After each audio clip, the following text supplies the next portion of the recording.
तो guys episode 4 start होता है और हम देखते हैं सेवन के ऊपर बारिश हो रही थी, लेकिन असल में वो बारिश नहीं सेवन के बाजू में बैठे पैसेंजर का थूक था। सेवन उससे कहता है मेरे भाई क्यों ना हम लोग आपस में सीट बदल लें। इतनी सी बात पर वो आदमी या कहें कुत्ता सेवन से कहता है तुम्हें क्या चाहिए है, हम लोग इंटरनल फोर्स से चलने वाली पब्लिक ट्रांसपोर्ट सॉर्ट से ट्रेवल कर रहे हैं और अगर तुम्हें आराम चाहिए तो किसी और सॉर्ट से ट्रेवल कर लो। सेवन कहता है पर भाई हम 4 लोगों के अलावा कोई कहाँ है इस सॉर्ट पर। वो आदमी कहता है लेकिन फिर भी मैं तो ऐसे ही बैठूंगा, हिम्मत है तो मुझे हटा कर दिखाओ, मैं तुम जैसे को अच्छे से जानता हूँ जो शॉर्ट से ट्रैवल करते हैं, तुम लोगों को इंटरनल फोर्स यूज करना कतई नहीं आता। आदमी की बकवास सुनकर दाइवो अपनी गन लोड करता है और उसके ऊपर तान देता है जिससे उस आदमी की हवा टाइट हो जाती है। अब सेवन दाइवो को समझाते हुए कहता है आराम से दाइवो, इसकी कोई जरूरत नहीं है, बिल्कुल भी नहीं, हथियार को अंदर रखो। तभी तलवार का ड्राइवर बोलता है हम लोग इंटरचेंज पर पहुंचने वाले हैं, जो लोग फ्लाइंग शॉट से उतरेंगे अपना सामान पैक कर लें और उतरने के लिए तैयार रहें। आप लोगों की जानकारी के लिए बता दूं हमारा फाइनल स्टॉप है प्लम ब्लॉसम विला।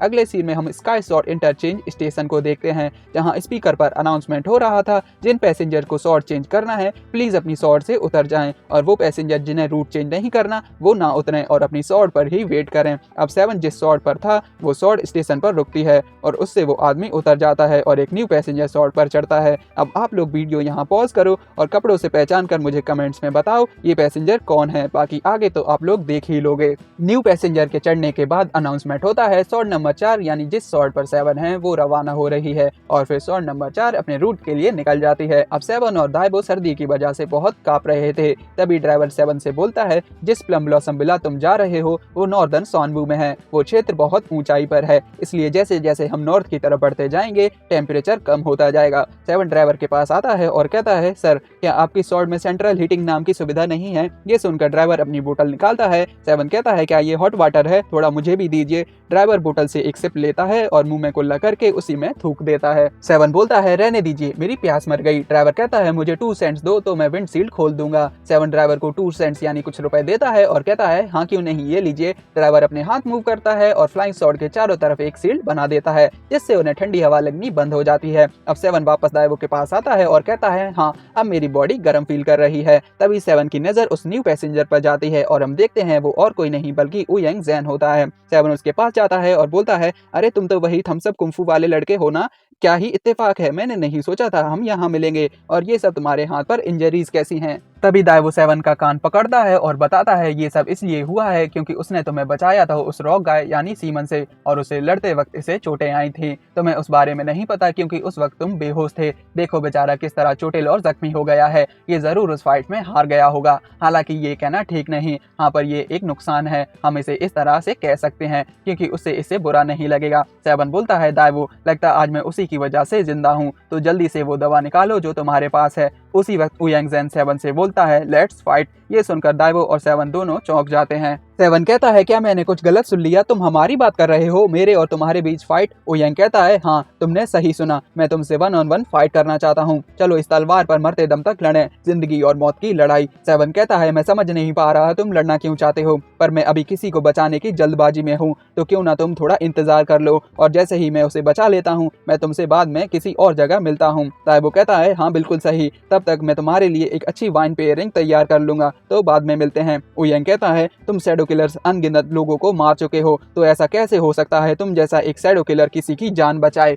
इसी वक्त हम फ्लैशबैक देखते हैं जब उयंग सीमन से फाइट कर रहा था सेवन को बचाने के लिए। सीमन उयंग से कहता है तुम्हारे कुंफू को देख ऐसा लग रहा है तुम थम्स अप फिस्ट के सक्सेसर हो, तुम्हारे मास्टर की मौत उसी मतलब सेवन की तलवार से हुई थी, तुम्हें तो उससे नफरत होनी चाहिए और अपने मास्टर का बदला लेना चाहिए, पर लगता है तुम बहुत कमजोर हो, तुम्हारे लिए उसे हरा पाना नामुमकिन होगा। सीमन उयंग को भड़काता है और वहां से जमीन में गायब हो जाता है। उयंग गुस्से से जमीन में पंच मारता है और फिर हम प्रेजेंट का सीन देखते हैं जहाँ उयंग सेवन से लड़ने के लिए अपने फाइटिंग पोज में आ जाता है। उयंग को ऐसे देख सेवन अपने बगल छुपाता है और कहता है तुम्हें ऐसे देख लग रहा है तुम थम्स अप फाइट में बहुत अच्छे हो। सेवन शॉट के किनारे से ऊंचाई देखता है और अचानक से दाइवो का चश्मा नीचे गिर जाता है और चकनाचूर हो जाता है। ये देखकर सेवन के पसीने छूट जाते हैं और वो उयंग से कहता है क्यों ना हम लोग शॉट के रुकने का इंतजार करें और जब हम ग्राउंड पर पहुंच जाएं तब फाइट करें। और तभी अचानक से उयंग सेवन पर अटैक कर देता है और उन दोनों के बीच फाइट स्टार्ट हो जाती है। दाइवो बचने के लिए ड्राइवर के पास पहुंच जाता है और उससे कहता है देखो वो लोग तुम्हारे शॉट पर लड़ रहे हैं, क्या तुम्हें कोई प्रॉब्लम नहीं। ड्राइवर कहता है अरे ये सब तो रोज का है। अब सेवन और उयंग लड़ते लड़ते ड्राइवर के पास पहुंच जाते हैं, लेकिन इस फाइट में सेवन बस उयंग के अटैक्स को ब्लॉक और डॉज कर रहा था। ड्राइवर उन दोनों से कहता है जितना चाहे लड़ो, बस मेरे स्वॉर्ड कंट्रोल से दूर रहो। तभी बचते वक्त सेवन ड्राइवर के राइट हैंड जिससे वो स्वॉर्ड कंट्रोल कर रहा था वो पकड़ लेता है और स्वॉर्ड राइट की तरफ मुड़ जाता है, और जैसे ही सेवन हाथ छोड़ता है स्वॉर्ड वापस से सीधा हो जाता है और फिर ऐसा ही चलता है, कभी लेफ्ट तो कभी राइट। तभी सेवन उयंग पर अपने पैरों से अटैक करता है और उयंग सेवन के पैर ही पकड़ लेता है और सेवन बचने के लिए ड्राइवर के दोनों हाथ उयंग सेवन के पैरों को घुमाता है, जिससे सेवन ड्राइवर के दोनों हाथों को, और फिर पूरा स्वॉर्ड ही हवा में घूम जाता है। अब जैसे ही स्वॉर्ड रुकता है हम देखते हैं उयंग और सेवन स्वॉर्ड पर थे ही नहीं, क्योंकि वो दोनों स्वॉर्ड को पकड़कर साइड में लटके हुए थे। सेवन उयंग से कहता है चलो अब फाइट बंद करते हैं, हमने पूरी स्वॉर्ड ही घुमा दी, लेकिन उयंग सेवन की बात इग्नोर करता है और फिर से उस पर अटैक करने लगता है और सेवन अटैक डॉज करते वक्त उयंग की कमर को पैरों से पकड़ लेता है। उयंग अपने हाथ से अटैक करता है, लेकिन सेवन फिर से अटैक डॉज कर देता है और पैरों से उसके ऊपर ही लटक जाता है। सेवन उयंग के पैरों को पकड़कर झूलता है और कूदकर पीछे लटक रहे स्वॉर्ड के बॉक्स पर पहुंच जाता है और वहां से झूलकर उयंग पर अटैक करने जाता है, लेकिन उयंग सेवन में ही लात मारकर उसे ऊपर उछाल देता है और स्वॉर्ड पे चढ़कर कूदता है और फिर से सेवन में लात मारकर सेवन को स्वॉर्ड में चिपका देता है। सेवन उठता है और बोलता है मेरी कमर लगभग टूट ही गई होती। अब सेवन लड़ने के लिए तैयार हो जाता है। तभी उयंग भागता हुआ सेवन की तरफ बढ़ता है और उस पर अपना थम्स अप अटैक करने जाता है। सेवन बोलता है मैं उसके अटैक को देख सकता हूँ और सेवन अपने हाथ से अटैक को ब्लॉक कर देता है। अब सेवन उयंग के अटैक्स को ब्लॉक करने लगता है। उसी वक्त उयंग अपना मूव चलता है और सेवन के बगल पर अटैक कर देता है। अब जैसे ही अटैक सेवन को हिट करता है उसे अपने पास्ट का फ्लैशबैक आता है और हम एक पर्सन को देखते हैं जो और कोई नहीं बल्कि उयंग का मास्टर होता है। वो सेवन से लड़ते वक्त कहता है थम्स अप कुंफू एक ऐसा फाइट स्टाइल है जिसमें हम अपने अपोनेंट की स्ट्राइक के बाद अटैक करते हैं। अगर तुमने पहले स्ट्राइक नहीं किया होता तो मैं तुम्हें बीट नहीं कर पाता। तुम जैसे ही मुझ पर अटैक करना स्टार्ट करोगे मैं बदले में तुम्हें थम्स अप दूंगा, मतलब अपना थम्स अप अटैक करूंगा। क्यों है ना ये फैंटास्टिक। सेवन जैसे ही ये बात याद करता है वो अपने 6 times 7 equal 42 stance fight position में आता है और बड़ी ही चालाकी के साथ उयंग के अटैक को ब्लॉक करते हुए उसके बगल पर एक जोरदार थम्स अप अटैक करता है, जिसके हिट करते ही उयंग बहुत पीछे हो जाता है। उसी वक्त वहां से एक स्वॉर्ड गुजरती है जिसके पैसेंजर बात कर रहे थे, देखो उस स्वॉर्ड पर 2 इडियट्स फाइट कर रहे हैं, शायद उन्हें लग रहा है उन्होंने लंबी जिंदगी जी ली है, अगर वो दोनों स्वॉर्ड से गिरे तो उनकी लाश ढूंढने पर भी नहीं मिलेगी।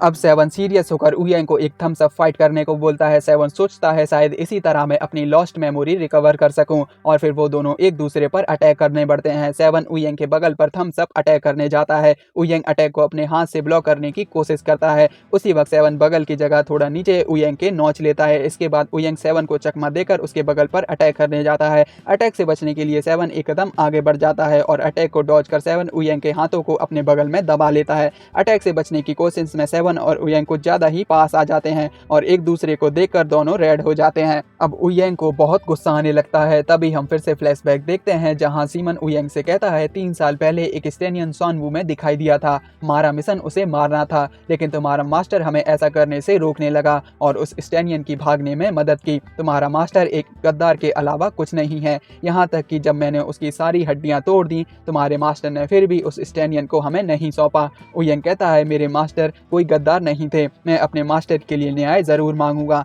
सीमन कहता है तुम इतने कमजोर हो कि कभी अपने मास्टर का बदला नहीं ले सकते। सीमन की कही बातें याद करके उयंग को बहुत गुस्सा आता है और वो अपना सर सीधा सेवन के सिर में दे मारता है और सेवन में एक पावरफुल पंच मारता है, जिससे सेवन सीधा ड्राइवर से जा टकराता है और स्वॉर्ड का संतुलन बिगड़ जाता है। तभी उयंग सेवन के मुंह में एक ऐसा घोंटू मारता है जिसका इम्पैक्ट ड्राइवर तक पे होता है और ड्राइवर स्वॉर्ड का कंट्रोल खो देता है, जिससे उनका स्वॉर्ड एक माउंटेन से टकराने वाला था। पर कुछ भी करके ड्राइवर स्वॉर्ड की डायरेक्शन चेंज करता है, जिससे उनका स्वॉर्ड माउंटेन से तो नहीं बल्कि बाजू में जा रहे स्वॉर्ड से जा टकराता है और फिर वो सभी माउंटेन जितनी ऊंचाई से गिरने लगते हैं। पर गिरते वक्त भी उयंग नहीं रुकता और सेवन पर अटैक्स करते जाता है। सेवन अटैक से बचने के लिए साथ में गिर रहे उन सभी लोगों को एक एक करके उयंग की तरफ फेंकने लगता है। उयंग उन लोगों को डॉज कर साथ में गिर रही चीजों पर पैर रख रख कर सेवन पर अटैक करने बढ़ता है। आखिर में सेवन एक आखिरी इंसान को फेंकता है। तभी उयंग सेवन में एक जोरदार पंच मारता है और सेवन को नीचे नीचे ढकेल कर माउंटेन पर बने पेड़ पर खड़ा हो जाता है और सेवन नीचे गिरने लगता है।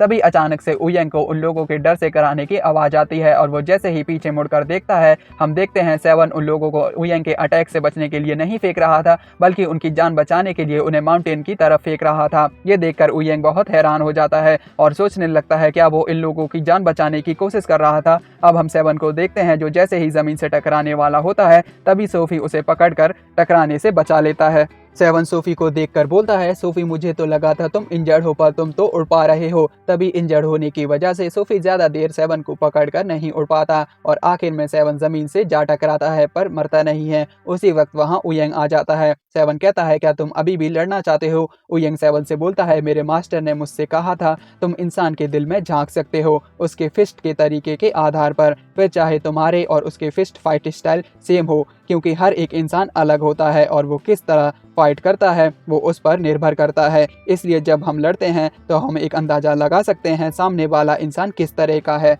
सेवन कहता है, अगर ऐसा है तो मैं तुम्हें किस तरह का इंसान लगता हूँ? उयंग कहता है, तुम मुझे बुरे इंसान नहीं लगते। वहीं अगर मैं अपनी बात करूँ तो जो थम्स अप फिस्ट में यूज़ कर रहा था वो पूरी तरह से नफरत और गुस्से से भरे हुए थे और मैं पूरी तरह से एक जानवर बन चुका था जो एक थम्स अप फिस्ट करने वाले के लिए पूरी तरह से गलत है। अगर मेरे मास्टर ने मुझे इस तरह से देखा होता तो वो जरूर मुझसे निराश होते। सेवन बोलता है, मैं अभी भी वो सब याद नहीं कर पाया हूँ जो हुआ था, लेकिन मेरे पास जो छोटी छोटी यादें बची हैं उनसे मैं कह सकता हूँ मैंने जरूर तुम्हारे मास्टर के साथ फाइट की थी। अब हम फिर से फ्लैशबैक देखते हैं जहां उयंग के मास्टर सेवन को Thums up kung fu fight style के बारे में बताने के बाद की स्टोरी कंटिन्यू होती है। तुमने क्या कहा? तुम मरे जा रहे हो? ये जानने के लिए मेरा तुम्हें ये सब बताने का कारण क्या है?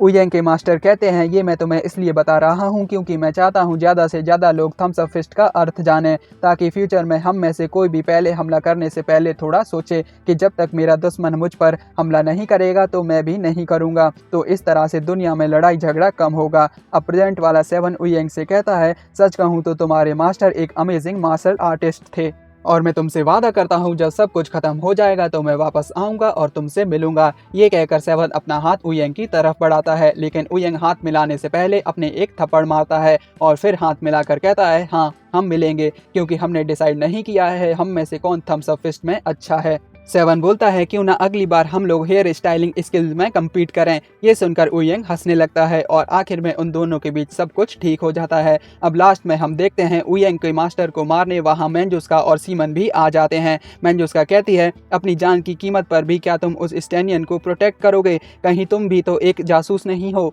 मास्टर कहते हैं, स्टैन का हर इंसान बुरा नहीं है, उसी तरह स्वानवू का हर इंसान संत नहीं है और थम्स अप फिस्ट जीवन के प्रति प्रेम के लिए लड़ता है, फिर चाहे वो किसी भी सीमा या जाति का हो। इसलिए जब भी मैं किसी ऐसे को देखता हूँ जिसे मदद की जरूरत हो मैं उसकी मदद जरूर करता हूँ। ये कहकर उयंग के मास्टर उन तीनों शैडो किलर से फाइट करने के लिए तैयार हो जाते हैं और यहीं हमारा 4th एपिसोड खत्म हो जाता है।